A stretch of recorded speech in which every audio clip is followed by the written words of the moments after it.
from the hood champion boxing and sports. And boxing, you find a way to win or you find a way to lose. And Devin Haney is definitely finding a way to win, which I think he will easily win this fight against Kambosas. Now, whether the judges are fair in Australia, that's yet to be seen. But I think Devin Haney has all the skill and has everything it takes to go out there and become the undisputed lightweight champion. I think it's about time. What's that title, man, that they give these guys now, the WBC? The franchise champion? That's stupid. That's dumb. Okay, and even a lot of boxers are dismissing that and saying they don't even want it. That's just another money grab by these sanctioning bodies. Like, it's stupid. Absolutely stupid.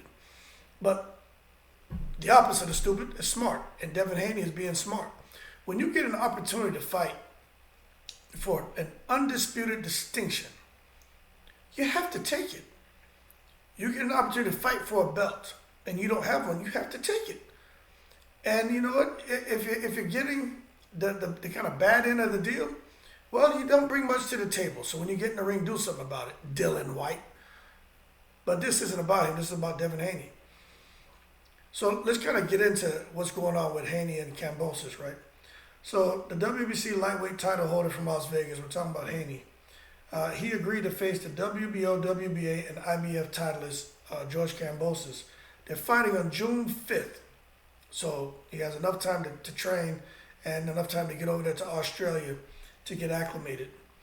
They're going to be fighting at the Marvel Stadium in Melbourne, Australia.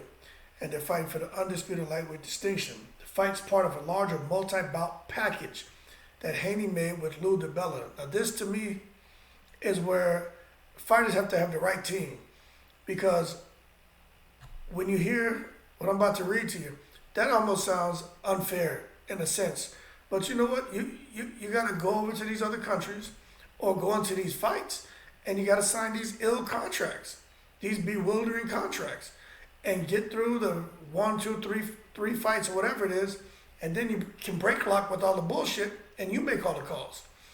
So that's what's going on with Haney. So in this larger multi-bout package, the promoter of Kambosas in Top Rank, who's I'm talking about Lou DiBella, that the company that has an exclusive network arrangement with ESPN, we're talking about Top Rank, they'll be televising the fight. So this is what's so crazy about it. The understanding is that if Haney, who's 27-0 with 15 knockouts, beats Kambosas, who's 20-0 with 10 knockouts, so they're pretty evenly matched as far as resumes. He's obligated to face Kambosas again in Australia later that year. Makes sense. If Haney beats Kambosas, it's going to be a rematch. He fights him again in Australia. Now, some people are saying, if Haney wins the first fight, why doesn't he get to come back and have the fight in Vegas where he's from? Because Kambosas has a smart team. It's the same thing that happened with Andy Ruiz and Anthony Joshua. Eddie Hearn's not stupid. You know what? You're a nobody, basically, is how they treat these guys. My guy has a title or has titles. You have nothing. I'm doing you a favor. You're welcome. You understand? But if you want a chance at these belts, you take what I give you. You have no say. If not, move out the way. On to the next. Someone's going to take that deal. Luis Ortiz didn't take it against AJ. His team failed him on that. Dillian White didn't take it. And there's a couple other fighters I believe didn't take it. But those two names I know for sure. So now, Devin Haney is kind of in the same position. But he has a title. But if he really wants to go for the undisputed distinction, he's got to come in there like the challenger. So these guys they're gonna take the lion's share of the money. I think Kambosas is getting at minimum $10 million. Devin Haney's only getting $2 million. First fight's in Australia.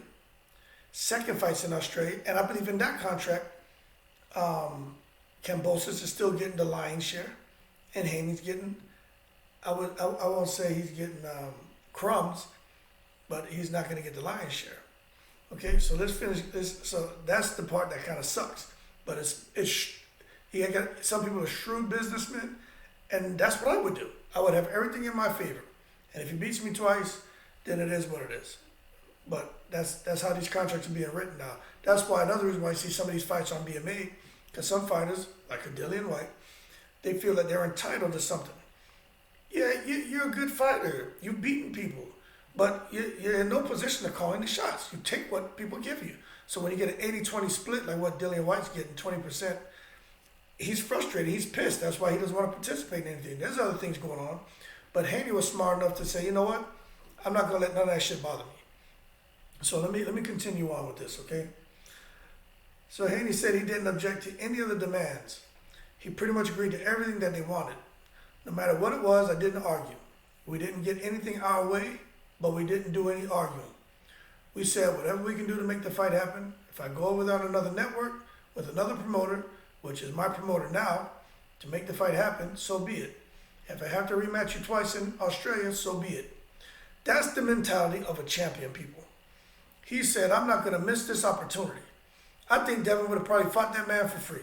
You just pay my per diem, pay all my travel costs, and make sure that I'm, have access to facilities, I'll fight. He has that much confidence in his skills and his abilities to win and believed in himself to win that fight that I'm sure he would have probably fought for nothing. And got through the first two fights and then he would have been smooth sailing. So what he's saying is it didn't matter. He just wants the belts. He wants his name to be in the history books forever. And there's only been 6 people that did it, and he looks to be the next. There'll finally be a king in the lightweight division. And when I hear that, it's amazing to me because he says it's about legacy for me. I made a lot of money already, so it wasn't about the money. And I've said this in another video, and I'm going to start saying this more. You got to be pretty boy before you become money made, okay? These fighters, everybody just wants to be money made with it. You're just not going to get to that. You got to go through the pretty boy phase. And Devin Haney is going through the pretty boy phase. And he's doing what he has to do. Get his name out there, get his legacy, get that resume tight. So when he really starts to move the envelope, let me tell you, man, this guy's going to start, he's already making real money. And his purses are more than a lot of his peers. But even if he and his peers making the same amount of money, Devin Haney gets so much more because he has his own promotional company. So nobody's taking this 35, 45, 65% from him. See, his dad, and that's a good thing with having someone, it could be anyone, but he has his dad there. His dad looked out for him, made all the right business decisions for him. So things have really favored Devin Haney. He's very fortunate, a young guy who has just been finding a way to win for a long time. But this is what you want to see, man. Young man like that, willing to risk it all to go out here and get that undisputed distinction. And to be honest with you, I think you're going to beat him. I think you're going to beat him in both fights. Now, does he have to knock him out? No, I don't know.